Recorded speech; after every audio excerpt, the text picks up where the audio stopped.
National Theatres, songs from the best West End Broadway. I've also had experience as a background featured extra in Everybody's Talking About Jamie feature film 2019 and Mary Queen of Scots feature film 2018, starring Margot Robbie and Saoirse Ronan, and a passenger music video 2020. I'm going to be doing a series of partly scripted and also original monologues. Original monologues are going to be based on my own personal life experiences, some based from life and some based on fictional characters or scenarios that could occur in real life. So I hope you enjoy. This one I'm going to call The Confession. Hope you enjoy.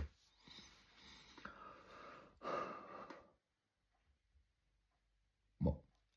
So you want to know what happened? Is that it? The truth, the whole truth, and nothing but the truth. So help me God.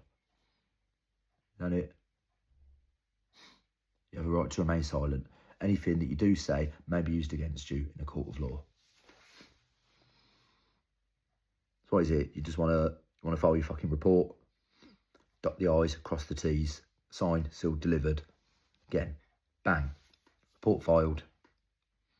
Murder victim, assailant. Murder weapon, guilty, not guilty. So you want to know who the victim is. Hey, if I'm my dad. If I'm my dad dead on a kitchen floor, fucking massive gash in his neck and blood going all over my mum's lino floor. And you want to know who the victim is. Is that what you want to know? The real victim? Well, who is the victim here? I don't think you know this. After watching years and years of a parent suffering systematic mental abuse, domestic abuse, sexual abuse, and narcissistic abuse. You know, they say one of the biggest causes of suicide in the UK is narcissistic abuse from a partner, and often a partner known to the victim in their own household.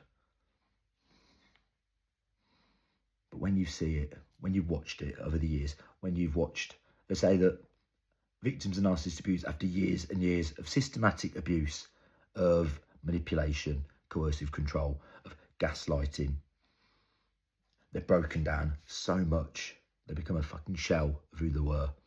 They're terrified to contact a friend, they're contact to step outside, terrified of their own fucking shadow, their own breath.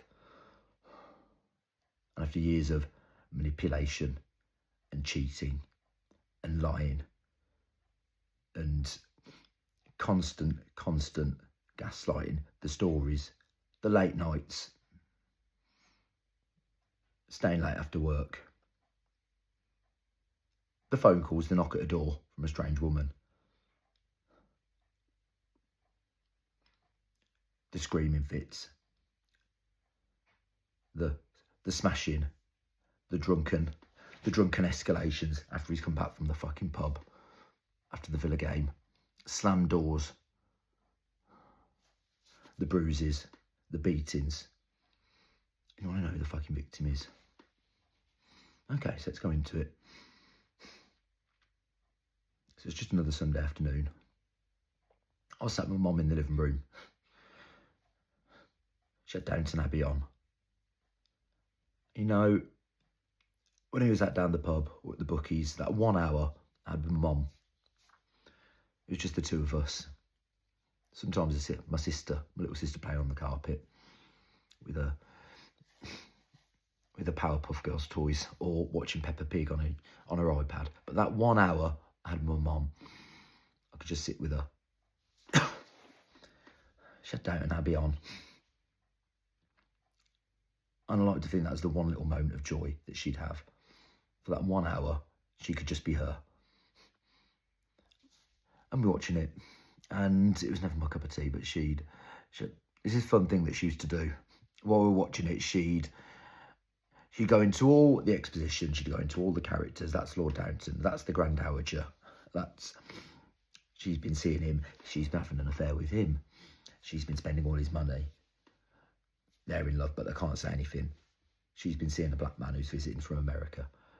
And after all the exposition, and she'd go through half the storylines and explains all the background and all the context to the point, Mum, if you don't stop talking, Mum, there's no point explaining what's happened 2 weeks ago if I don't understand what's happening right now. Because can you just watch, please? But I'll just let her talk. I could just see that sparkle in her eye come back. That life, that humanity that had gone, that had been beaten out of her.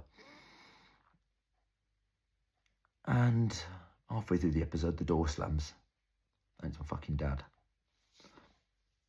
It's like, you better go to your room, love. Your dad'll want his tea. So she thinks I've gone upstairs, but I don't. I hide. I hide just halfway at the top of the stairs. I take my little sister and I take her to her room. I put her in there with her toys. And I shut the door. She don't need to hear this. He's just got back from the bookies. Straight from the Villa game. Stinking of fucking gin and vodka and beer and piss. And then the shouting starts. The scream, and she asks, what time do you call this? And he screams back at her, you never leave me alone. I can't get a moment's peace. I go for 1 hour. I work and work and work to put food on the table, and you can never give me a moment to see my friends. And then I raise voices, and then I hear the beating, and I hear my mum screaming. Plates smashing. Slam doors. Kicks up, and I can just hear him beating her. And there's that sound. I run in to step in. He says, you fucking disrespect your father. Get off me. Me and your mum are having a conversation. Smacks me across the room. Not before I get a chance to fucking claw my fucking nails through his arms. He could draw blood. At one point, I grab him by the arm and I bite his hand. He shoves me away. And then it calms down. And as per fucking usual, he crashes out like a drug fucking booze addled zombie. Crashes out and passed out in the living room armchair. I hear my mum sat crying in the living room. I go up to her, put a blanket around and said, Mum, you take yourself to bed. Okay, love, he doesn't mean it. He just gets angry sometimes. Doesn't mean it. It's just, he really does love you. He does love you, darling. I know, Mum. So I take her upstairs. I wait an hour till he's fallen asleep. And I pop out to the garage, to the tool shed. I come back with a screwdriver.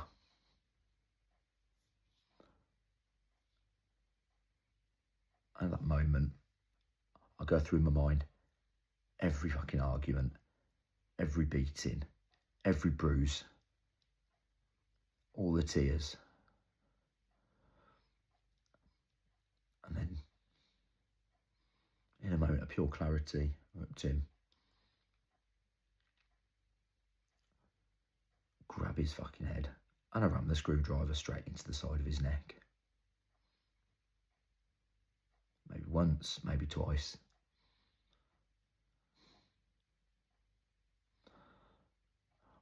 I know him choking on his own blood, and that's it. Wrestles he tries to grab, but as I feel the life falling out of his arms, and then he collapses onto the living room floor.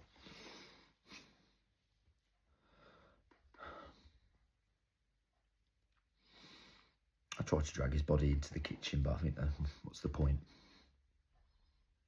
And that's when I called the police. So you want to file your fucking report, you want to take me in. But the question is here, who was the real fucking victim? That's what I asked you. Let you decide.